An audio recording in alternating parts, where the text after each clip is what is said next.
வணக்கம். ஜோதிட பொருத்தம், திருமண பொருத்தம். இந்த திருமண பொருத்தத்தில் பார்த்தீங்க அப்படின்னீங்கன்னா 10 பொருத்தம். இது எல்லாருமே பொதுவாக பார்க்குறது தான். அதில் என்னென்ன இருக்குதுன்னு பார்த்தீங்கன்னா, தினப்பொருத்தம், கணப்பொருத்தம், மகேந்திர பொருத்தம், ஸ்திரீ தீர்க்க பொருத்தம், யோனி பொருத்தம், ராசி பொருத்தம், ராசி அதிபதி பொருத்தம், வசிய பொருத்தம், ரஜ்ஜு பொருத்தம், வேதை பொருத்தம்.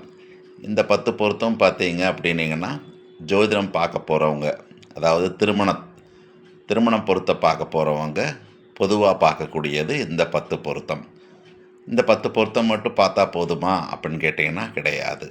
ஸோ இந்த 10 பொருத்தம் பொதுவாக எல்லாரும் பார்க்குறது தான். அடுத்ததாக நம்ம பார்க்குறது செவ்வாய் தோஷம். இது ஆணுக்கும் பெண்ணுக்கும் எங்கெங்கே இருக்குது அப்படின்னு நம்ம ஜோதிடத்தில் கேட்டு தெரிஞ்சுக்கணும். அடுத்தது ராகு கேது தோஷம் இருக்குதா அப்படிங்கிற இருவருக்கும் இருக்குதா அப்படின்னு பார்க்கணும். அடுத்து செவ்வாய் சுக்கிரன் நாடி பொருத்தம். இது ரொம்ப ரொம்ப முக்கியமான ஒரு பொருத்தம். இதை பற்றி எல்லாம் பிற்காலத்தில் நான் உங்களுக்கு தனியாக வீடியோவே போடுறேன் உங்களுக்கு. அடுத்தது நம்ம பார்க்குறது தசாபுத்தி பொருத்தம்.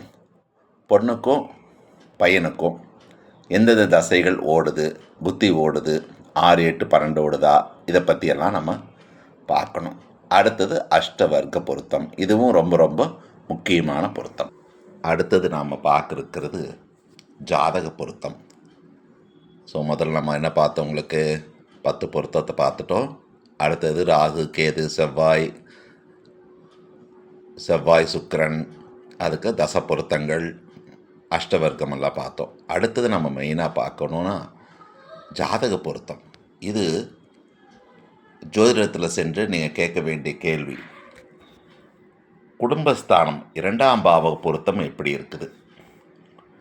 புத்திரஸ்தானம் 5ஆம் பாவக பொருத்தம் எப்படி இருக்குது?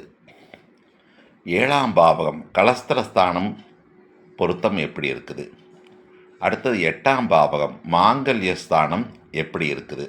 அடுத்தது தொழில் 10ஆம் பாவம் ரொம்ப ரொம்ப முக்கியம். ஏன்னு கேட்டிங்கன்னா கர்மஸ்தானம், ஜீவனஸ்தானம், இதை பற்றி நீங்கள் ஜோதிடத்தில் ஆணுக்கும் சரி பெண்ணுக்கும் சரி எப்படி இருக்குது அப்படின்னு நம்ம தெரிஞ்சுக்கிறது ரொம்ப ரொம்ப முக்கியம்.